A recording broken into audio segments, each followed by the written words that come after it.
दोस्तों, मेहरबानों, कदरदानों, क्या हाल है। आज बहुत सी चीज़ें हुई हैं और बहुत ज़्यादा थरथली मची हुई है हर जगह, क्योंकि एक तो डायस्पोरा प्लेयर जो है वो आ गया है, जिस स्ट्राइकर की हमें शदीद ज़रूरत थी, हमें डेस्परेटली चाहिए था वो स्ट्राइकर। इमरान कियानी, 3 ऑप्शन थे, मिकाइल अब्दुल्ला, इमरान कियानी और ओले सेतर। और ओले सेतर हमें पता है 8-9 महीने तो लगेंगे, क्योंकि उसका तो अभी तक अप्लाई ही नहीं हुआ है पासपोर्ट। बट इमरान कियानी आ चुका है, इस्लामाबाद में वो मौजूद है और वो ट्रेनिंग कैंप कर रहा है इस वक्त।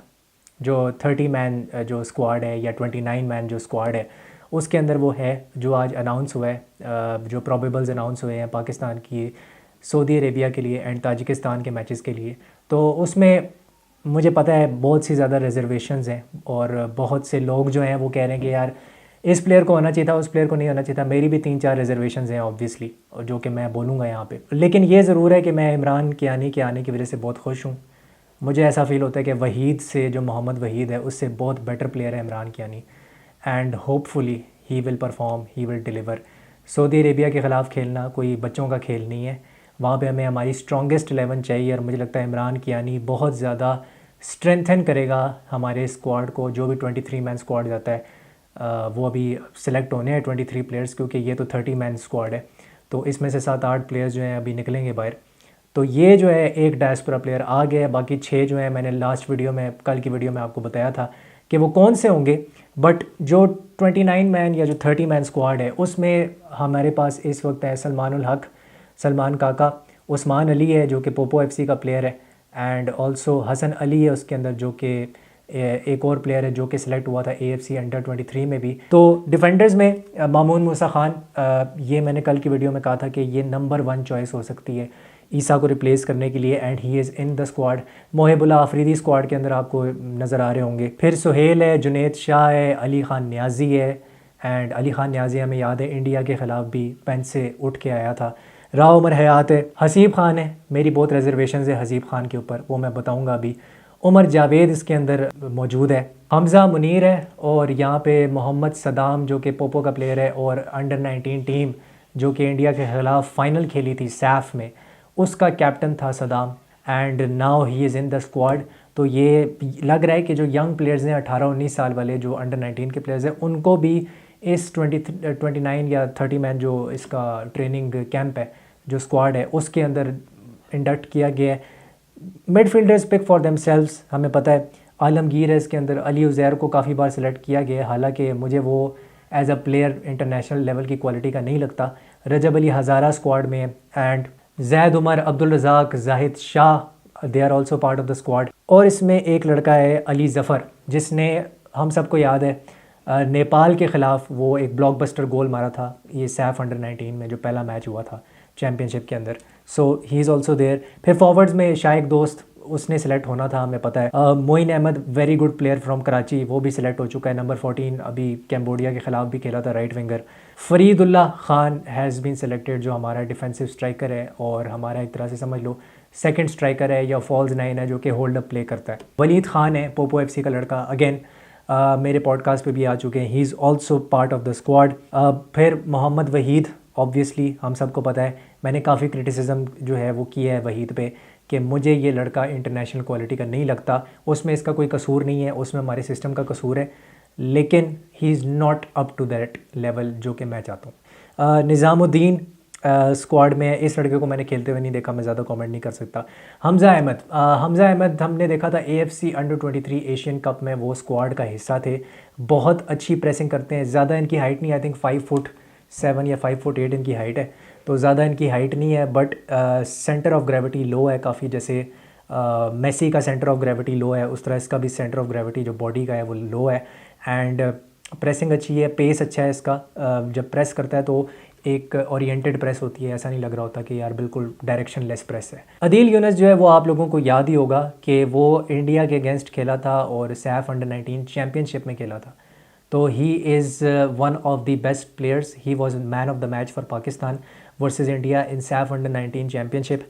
तो ये भी एक अंडर 19 का लड़का है जो कि शायद स्टेफन कॉन्स्टेंटाइन ने ही कहा होगा कि इसको हमने सेलेक्ट करना है। सुनने में ये आ रहा है कि ये स्टेफन कॉन्स्टेंटाइन के प्लेयर्स हैं, और मेरी कुछ सोर्सेज मुझे ये बता रही हैं कि जो अब्दुल्ला शाह है उसको सेलेक्ट ना करना जो है वो भी स्टेफन कॉन्स्टेंटाइन का फ़ैसला है। तो अगर ये स्टेफन कॉन्स्टेंटाइन का फ़ैसला है तो इस पे हम ज़्यादा क्वेश्चन मार्क्स उठा नहीं सकते, बिकॉज ऑब्वियसली राउंड 1 वो पार उसने किया है, तो मैं उसके ऊपर क्वेश्चन मार्क नहीं उठाऊंगा। लेकिन हाँ, मेरी रिजर्वेशन ये ज़रूर है, मैं चाहता था कि अब्दुल्ला शाह आए स्क्वाड में, वो स्क्वाड का हिस्सा हो। स्टेफन कॉन्स्टेंटाइन जो सोच रहे होंगे ठीक ही सोच रहे होंगे, लेकिन अगर ये स्टेफन कॉन्स्टेंटाइन का नहीं है फ़ैसला, अगर नहीं है और ये हारून मलिक साहब का फ़ैसला है, तो उससे मैं एग्री नहीं करता। मेरा मसला ये नहीं है कि आपने अब्दुल्ला शाह को क्यों सिलेक्ट नहीं किया, वो तो करना चाहिए था, ठीक है। अगर कोच नहीं मान रहा तो वो एक अलग चीज़ है, वो कोच का डिसीजन हो सकता है, उसको मैं रिस्पेक्ट करता हूँ। लेकिन हारून मलिक का अगर ये डिसीजन है तो मैं उसको रिस्पेक्ट नहीं करता। I am sorry, he is not a coach. दूसरा ये है कि Haroon Malik is not immune to criticism, ये मैंने पहले भी कहा है, मैं फिर से कहूँगा, he is not immune to criticism. तीसरा ये है कि अगर अब्दुल्ला शाह के साथ आपको इतना मसला है एज ए नॉर्मलाइजेशन कमेटी, अगर आपको वाकई प्रॉब्लम है तो आप कम्युनिकेट करें एक दूसरे से। आप इसको वो मसला क्यों बना रहे हैं जो फ्रांस फुटबॉल फेडरेशन का और बेंजेमा के बीच में हुआ था, आप वो क्यों इसको इतना बड़ा मसला बना रहे हैं, क्यों इसको पर्सनल एक वो चीज़ ले रहे हैं? अगर ये एनसी और उसका मसला है वाकई में अब्दुल्ला शाह का, कम्युनिकेशन क्यों नहीं है? क्यों क्लैरिफाई नहीं किया जा रहा कि किस बेसिस पे उसको निकाला गया है? क्या फुटबॉलिंग टर्म्स की बेसिस पे निकाला गया है? तो हमें बताएं आके, ताकि हमें क्लैरिटी मिले। या अगर उसको आपने लाइक्स डिसलाइक्स की बेसिस पे निकाला है तो फिर भी आगे बताएं। बात इतनी सी है कि जब शहजाद अनवर साहब थे, आप लोगों को याद होगा कि अब्दुल समद अरशद बार बार टीम से बाहर होता था। उसी ने कैम्बोडिया के ख़िलाफ़ आपको जो डमी रन उसने बनाया था, हारून हामिद का जो गोल था, उस पर डमी रन किसने बनाया था? कौन आगे अच्छी प्रेसिंग कर रहा था? कौन पीछे आगे डिफेंड कर रहा था राइट विंग पे? Abdul Samad Arshad. Abdul Samad Arshad as a second striker खेल रहा था, as a right sided midfielder खेल रहा था, दोनों रोल्स बखूबी निभा रहा था वो। ठीक है, कभी कभी वो बॉल लूज़ कर देता है, नॉट सेइंग कि वो परफेक्ट प्लेयर है, लेकिन he had a really good game जब अब्दुल समद अरशद आया है। लेकिन शहजाद साहब उसको सेलेक्ट ही नहीं करते थे। हसीब खान को बार बार सेलेक्ट किया जाता है, बार बार सेलेक्ट किया जाता है। ऐसा क्या है हसीब खान के अंदर, क्या सुरखाब के पर लगे हुए हैं इसके अंदर कि वो बार बार सेलेक्ट हो जाता है? क्या है उसके अंदर? मुझे कोई बता दे, मुझे समझा दे ये बात टेक्निकल बेसिस पे। मैंने सारे मैचेस देखे हैं उसके निकाल के, 90 मिनट्स मैंने उसके बैठ के देखे हैं। आप उसका मॉरिशियस वाला मैच निकाल लें, वो बैक 3 में खेल रहा था, बल्कि बैक 5 में। उसको समझ ही नहीं आ रही थी कि as a left sided centre back मैंने कैसे खेलना है। मॉरिशियस के जो 2-3 गोल पड़े हैं हसीब खान की, उसमें से आई थिंक 2 गोल में उसकी गलती थी, क्योंकि वो लेफ्ट साइडेड सेंटर बैक खेल रहा था, कम्युनिकेट नहीं कर पा रहा था अपने लेफ्ट बैक से। ठीक है, उसके बाद उसको समझ ही नहीं आ रही थी कि मैंने जोन जो है, मेरा जोन क्या है, मैंने किस जोन में रहना है, मैंने एक साथ कैसे मूव करना है लाइन के अंदर, उसको समझ ही नहीं आती ये बात। आधी टीम उधर मूव कर रही होती है, वो किसी और डायरेक्शन में मूव कर रहा होता है। जब डिफेंडिंग कर रहे होते हैं एक फ्लैंक से दूसरे फ्लैंक में, वो किसी और डायरेक्शन में जा रहा होता है, और वो वाहिद प्लेयर होता है जो कि उस डायरेक्शन में जा रहा होता है। समझ नहीं आती उसको, तो किस बेस पे आप उसको सिलेक्ट कर रहे हैं ये मुझे कोई समझाए। पासिंग एबिलिटी उसके पास नहीं है, हेडर वो नहीं जीत पाता एज ए सेंटर बैक। आपने उसको डबल पिवट में खिलाया मिडफील्ड के अंदर, राइट, डबल पिवट मिडफील्ड में आपने उसे खिलाया AFC एशियन अंडर 23 में। 30,000 बार वो हगा है वो इंसान डबल पिवट में। 2 यार्ड का पास वो नहीं कर सकता। 30 यार्ड का लॉन्ग बॉल तो दूर की बात है, लॉन्ग बॉल देना तो दूर की बात है पीछे से, वो 2 यार्ड का पास नहीं कर सकता। 3 बंदे उसे प्रेस करते हैं, वो हक्का बक्का हो जाता है, बुखला जाता है, उसको समझ नहीं आती मैंने क्या करनी है, कुछ समझ नहीं आता उसको। ऐसा लगता है कि किसी नाइटमेयर के अंदर वो उसको धकेल दिया गया। He is not a professional player, he is not good enough to play for Pakistan at international level. ये बात हमारे जो असिस्टेंट कोचेज़ हैं या बाकी लोग हैं उनको क्यों समझ नहीं आती? ऐसी क्या ख़ास बात है उसके अंदर, क्या परफॉर्मेंस है उसकी कि उसको आपने सेलेक्ट कर लिया? हसीब को चलो आप कुर्बान अली को नहीं पसंद करते, मिराज को नहीं पसंद करते, अब्दुल्ला शाह को नहीं पसंद करते, वो एक अलग चीज़ है। ये क्यों टीम में है मुझे ये कोई बता दे, इसमें क्या है, इसके अंदर है क्या? What is so special about him? ना सेलेक्ट करो अब्दुल्ला शाह को, ना करो कुर्बान अली को सिलेक्ट, मत करो मिराज को सिलेक्ट, लेकिन हमें बताओ तो सही कि हसीब को किस बेस पे सिलेक्ट किया है। ऐसे क्या इसमें इतना ख़ास बात है, क्या चीज़ है इसके अंदर जो मुझे समझ नहीं आ रही है? मुझे समझा दे कोई कमेंट सेक्शन में, ताकि मैं भी थोड़ा सा मैं नॉलेजेबल हो जाऊँ। मुझे समझा दे, मुझे लॉजिक के साथ समझा दे कोई कि इसमें क्या इतनी ख़ास बात है जो मुझे नज़र नहीं आ रही। तो मैं एज अ फुटबॉल फ़ैन बात कर रहा हूँ, और मैं नहीं समझता कि ये पाकिस्तान के हक़ के लिए बेहतर है कि हसीब खान स्क्वाड में हो। मैं इसको कहीं से भी इंटरनेशनल लेवल का प्लेयर नहीं मानता, सीधी बात है, मुझे सीधी बात करनी आती है। I do not prefer this player instead of these 3 players जिनको आपने बाहर निकाला हुआ है। और यूसुफ अहमद का है, वेयर इज़ यूसुफ अहमद? वो भी लाहौर का एक बहुत अच्छा प्लेयर है। ठीक है, मैं मानता हूँ कि वो इंटरनेशनल स्टैंडर्ड पे नहीं खेला हुआ, बट अब्दुल्ला शाह तो इंटरनेशनल लेवल पे खेला हुआ है। अब्दुल्ला शाह तो मालदीव्स में 2nd डिवीज़न में भी खेला हुआ है। अब आप ये भी कहोगे कि यार चलो ठीक है, लोकल प्लेयर के तो अच्छे प्लेयर है ही नहीं क्योंकि वो लोकल सेटअप में अच्छा नहीं खेलते, तो क्या अब्दुल्ला शाह भी अच्छा नहीं है? वो तो मालदीव्स की लीग में खेलता है। ठीक है, यहाँ पे तो समझ ही नहीं आ रही ना कि आप किस बेस पे एक प्लेयर को निकाल रहे हैं। अगर डिसिप्लिनरी इश्यूज़ हैं तो हमें डिसिप्लिनरी इश्यूज़ बताएं। अगर ये अब्दुल्ला शाह का कसूर है कि यार उसने शहजाद अनवर को डिफेंड किया था तो हम इसलिए उसको नहीं रखना चाह रहे, उसका डिफेंड करना, उसका बहुत ज़्यादा बोलना उसका सबसे बड़ा कसूर है या उसका सबसे बड़ा गुनाह है, हम इसलिए नहीं रखना चाह रहे, तो आप पाकिस्तान के साथ ज़्यादती कर रहे हैं। अब्दुल्ला शाह स्क्वाड में हो या ना हो, हमें एक्सप्लेनेशन मिलनी चाहिए कि क्यों नहीं है वो। आपका बेस्ट लोकल सेंटर बैक क्यों स्क्वाड के अंदर नहीं है? हर प्लेयर की एलिजियंस होती है एक मैनेजर के साथ। ब्रेंडन रॉजर्स की एलिजियंस थी जो एलन के साथ, उसको जो एलन बड़ा पसंद था ब्रेंडन रॉजर्स को। ज़्लैटन और मोरिनियो बड़ा फेमस है कि प्लेयर मैनेजर का जो उनका रिलेशनशिप था वो एक दूसरे को इन टैंडम साथ चलते थे, एज अ टीम साथ चलते थे। Sergio Aguero and then Pep Guardiola, वो बड़ा अच्छा रिलेशनशिप रहा है।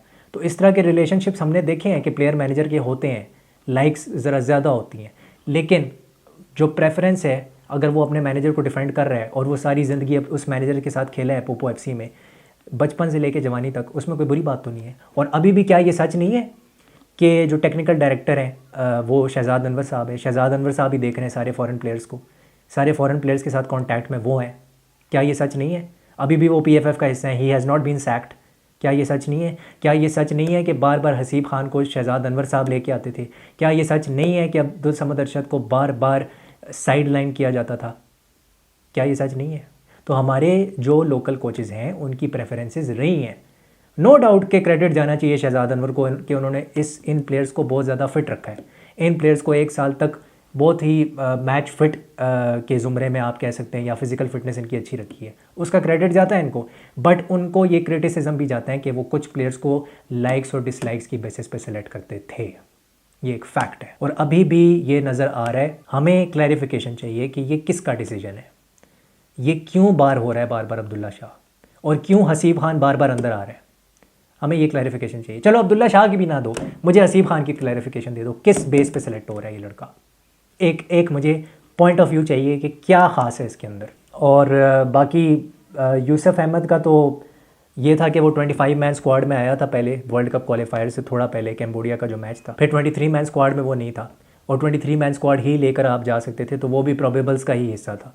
तो यूसुफ अहमद इस वजह से भी बाहर हुआ होगा, लेकिन अभी वो 30 मैन स्क्वाड में भी नहीं है।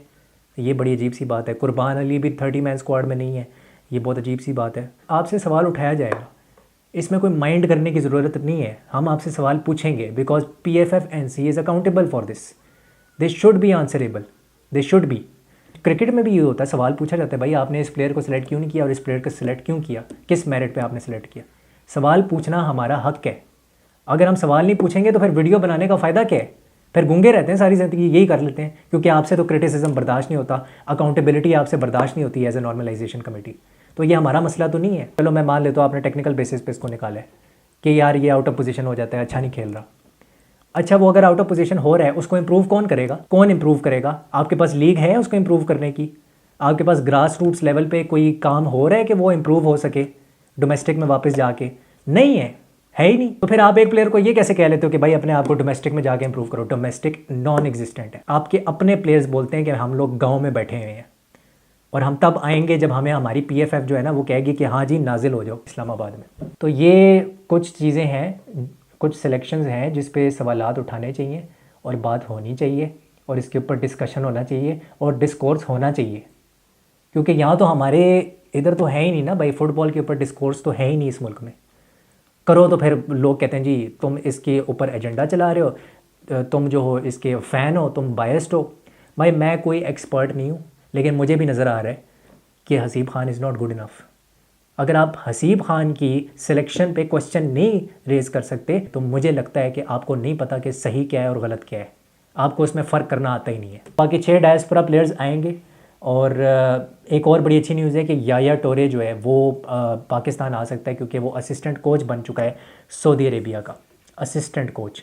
तो वो जून में जब सऊदी अरेबिया पाकिस्तान से खेलेगी जून में, तब आएगा याया टोरे।